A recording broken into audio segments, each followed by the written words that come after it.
आज पंचम दिवस पावन श्रीमद् भागवत कथा का, और कथा में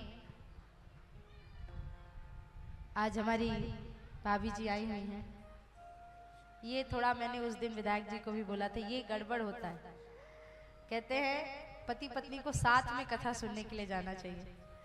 तो जब मैं आज भैया के यहाँ गई हुई थी तो भाभी जी ने कहा आज तो हम आने ही वाले। तो मैंने कहा और विधायक जी ने कहा आज मुझे 29 जगह जाना है शाम को साध्वी जी।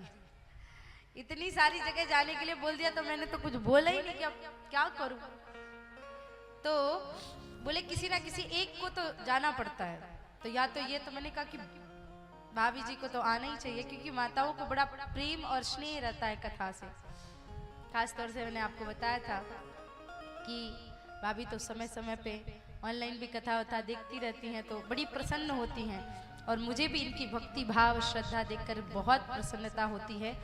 और इस व्यासपीठ से यही आशीर्वाद कि आप और आपका पूरा परिवार भगवान की कथाओं में भजन में ऐसे ही लगा रहे। यहाँ तक कि इनके यहाँ जब कार्यक्रम होता है तो किलोमीटरों तक 5-5, 10-10 किलोमीटर जल यात्रा में जल लेकर, कलश लेकर भाभी स्वयं पैदल चल के इतनी दूर तक कार्यक्रम में जाती हैं। तो व्यक्ति की अपनी निष्ठा, अपनी श्रद्धा सदैव बनी रहनी चाहिए, चाहे हम कितने भी व्यस्त हों, चाहे हम कितना भी आगे पहुंच जाए। इसलिए हमको ये पता होना चाहिए कि परमपिता परमेश्वर को हमसे क्या चाहिए। और अगर हमें इस बात का ज्ञान हो गया ना, तो फिर व्यक्ति कहीं ना कहीं से किसी ना किसी प्रकार से समय निकाल करके परमात्मा के लिए थोड़ा समय निकालता ही है। पर अब प्रार्थना करती हूँ आखिरी दिन आप दोनों जोड़े के साथ आओ, है ना?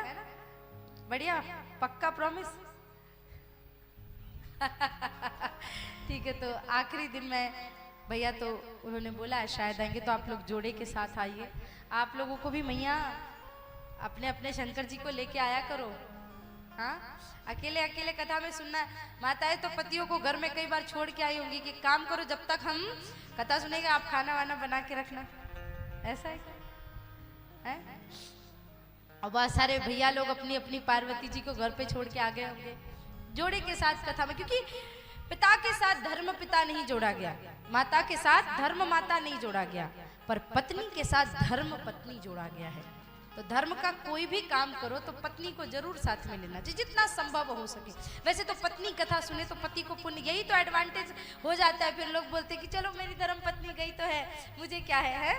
तो लोगों को लगता है कि हाँ चलो आधा पुण्य तो मिल ही जाना है। ये भी बढ़िया है। परमात्मा ने क्या खूबसूरती, क्या सुंदरता बनाई है हमारे स्वभाव की। यहाँ पत्नी शुभ कर्म करती है तो पति को भी फल मिलता है, पति दान करता है तो पत्नी को उसका सुख मिलता है, और इसी पुण्य कर्म से हमारा जीवन आगे बढ़ता है। पर अगर हम पाप करते ना तो भी वैसा ही होता है प्यारे। इसलिए जीवन के हर मोड़ पे कोशिश करना चाहिए जितना हो सके हम अपने नैतिक मूल्यों का पालन करते हुए जीवन को आगे बढ़ाएं। कल के सत्र में यहाँ पे भगवान कृष्ण का जन्म हुआ। भगवान का जन्म केवल इस पंडाल में ना हो, भगवान का जन्म केवल आपके इस स्थान पे ना हो, बल्कि भगवान का जन्म आपके हृदय मंदिर में हो सके, ये हमारी इच्छा रहती है। मैं जहां जहां भी कथा करती हूँ लोगों से यही प्रार्थना करती हूँ कि चौथा दिन आता है, लोग उत्साहित रहते भगवान कृष्ण का जन्म होगा, भगवान कृष्ण का जन्म होगा, लेकिन भगवान का जन्म हमारी दृष्टि के सामने हो जाए, हम उसे थोड़ी देर देखते, 2-4 दिन याद रखते हैं, लेकिन अगर ऐसा कुछ भाव बन जाए कि मेरे गोविंद का जन्म हृदय मंदिर में हो जाए, उस परमात्मा की उस छवि को हम सदैव सदैव के लिए जब हृदय में बिठा लेते हैं ना, तो फिर ऐसा लगता है कि हमने कथा तो सुनी लेकिन कथा से खाली हाथ नहीं लौटे हैं। कौन कहता है कथा में सिर्फ कुछ दक्षिणा लेके जानी चाहिए? कथा से बहुत कुछ लेके भी जाया जा सकता है।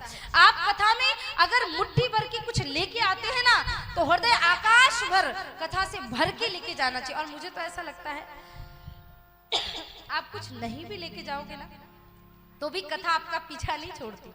अगर आपने कानों से कोई चीज श्रवण कर ली तो उसका फल तो मिलना ही मिलना है। बाबा तुलसीदास जी कहते हैं भगवान का नाम कैसे भी लो, भगवान का भजन